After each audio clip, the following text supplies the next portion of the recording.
Back and ready for the second set. Wingate taking the opening set here in Cuddy Arena, 25-19. Donnie Sherrill with me. I'm Joe Skinner, and out of all the potential Bulldogs we thought we would see a lot of success out of tonight, one you could surely pinpoint be Maggie Young and her conference-leading .333 hitting percentage and 118 kills. She just hasn't been able to really get anything going. In fact, she hasn't had an attempt yet. Did get in on a block assist. We'll see if Wingate tries to cue her in more on a little bit of the offensive attack. I think there'd be more cause for concern, Joe, if she did have attempts and they were just errors and she was hitting the negative. But she hasn't had a chance yet. It's been anchored really by Molly Lamblot, Reese Blackley, Lorna Stakursky, each with 3 kills or more, Lamblot with 5. So I'm sure we'll see an increase in Maggie Young, at least trying to find her. We know the connection with her and Shannon Kachbrak is pure. I don't think that'll stay that way for long, at least for Wingate's sake. Coker takes the opening point of the second set on a service error. And the Cobras return the favor.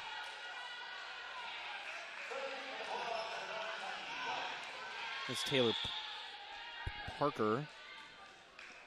The last serve. There is Maggie Young. Let's try, and Wingate wins the point. Calls a double touch on Coker. Wingate, first set, had 15 kills. It's only 4 errors. Coker, 10 kills with 5. It looks like that one hit the net, and it did. It gets called a little bit late. For a moment, they played it as if it was off the block attempt. Maggie Young has really led the way for this Wingate team so far this season.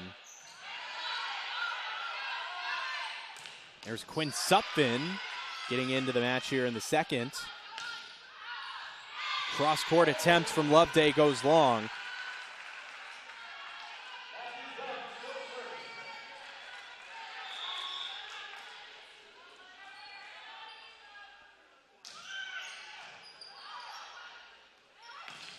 Bloom gets a block.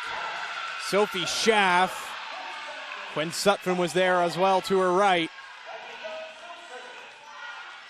You tell that fired up Schaff as she turned and just exclaimed right back to her huddle, and we know that she's prone to doing that often. It's tough to get it by those two, the two tallest players on the Wingate team, both of them 6'2". And that one drops. And Molly Lambalot gets credit for the kill.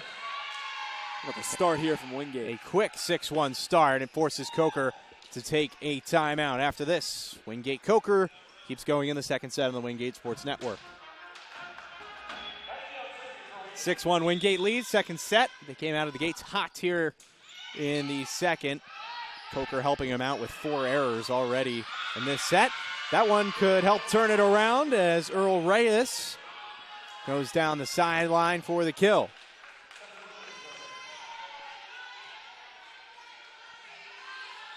Reyes, freshman out of Grovetown High School in Grovetown, Georgia. Was a 3-time All-Region player at Groveton High, and another kill from Molly Lambalot. Picks up her 7th of the match.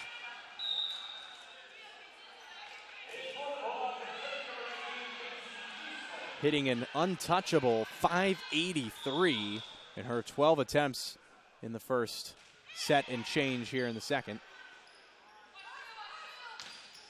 Loveday, a little bit of a miscommunication late, but Price able to get there in time for the dig. And Lambalot gets the kill going off the block. 2 in a row for the senior outside from Geneva, Illinois.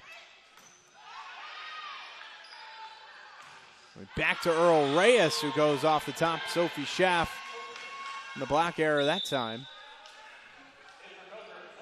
Really the only way that Coker can try and slow down this start from Wingate. It looked mighty impressive here in set number 2.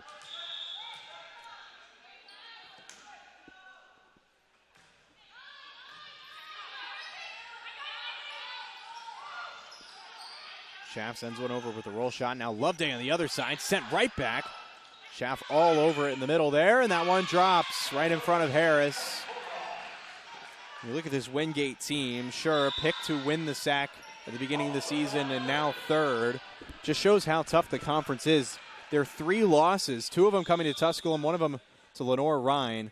The 2 teams ahead of them in the standings just haven't been able to notch a W over this season, but undefeated against everybody below them in the standings. I'm sure if you ask head coach Sheldon Collier and the rest of the volleyball team, they love to pick up a win over one of those teams that they'll be contending for the conference with.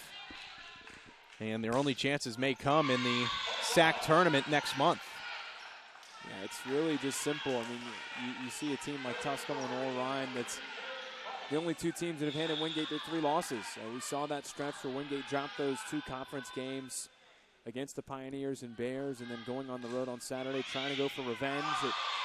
Giving Taryn Price a service ace there. It ended their 8-match win streak. You have to talk about that as well. So Wingate has really found themselves in a great spot here towards the latter part of October. If they can continue to string together wins like this, then it'll make them all that more dangerous come tournament time.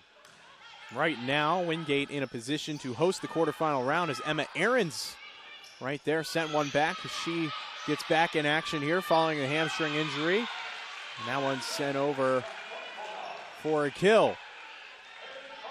Had a hamstring injury this season. You can tell her left hamstring heavily taped up. She gets some time back in here. Hasn't played since September 17th this season. She suffered an injury the match against Mars Hill. Another error on the Coker end there, and Wingate zapped to a huge lead in the second set, 13-4.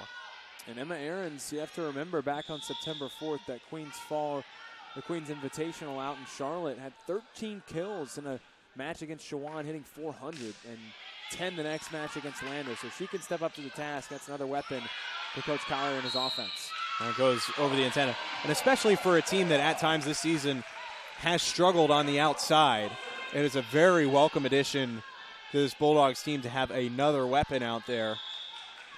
It's strength in numbers, and if you give maybe Molly Lamblot or Quinn Sutphin some time to maybe catch their breath and use them in heavier spurts, maybe not just as many times as you can. How about the kick dig right there? Obviously that's not legal, but nice reaction from Coker, but it's depth. That's all you have to worry about. And with Emma Ahrens back, hopefully with an injury like a hamstring, we see it heavily taped on her left leg.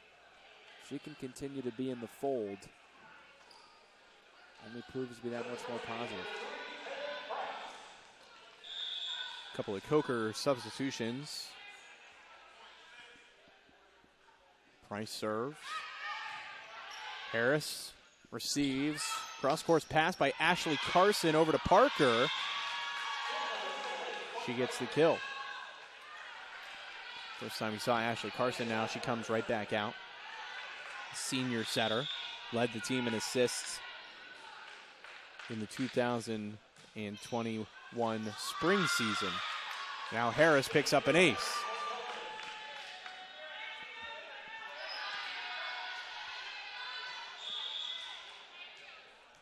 So a little bit of separation now between Tusculum in first place and Wingate in third place after the Pioneers win. Nice block there from Coker. A solo block, Chelsea Bloom. Tusculum 11-1. Lenore-Rhine second place, 9-1. Wingate 9-3. Of course, by the end time it's all said and done, they'll all have the same amount of games. So Lenore-Rhine with a couple of games in hand on Tusculum. Big swing right down the middle from Maggie Young. Harris sends over a free ball. Kasprak going back to Young. Pass hung up a little bit for her. Taylor Parker, diving dig Price. Nice rally so far. Now Kasprak tries, and she's got the kill. Shannon Kasprak, the anchor for so many reasons, but the energy brought right there. A little bit of a fist pump towards the crowd on a long rally.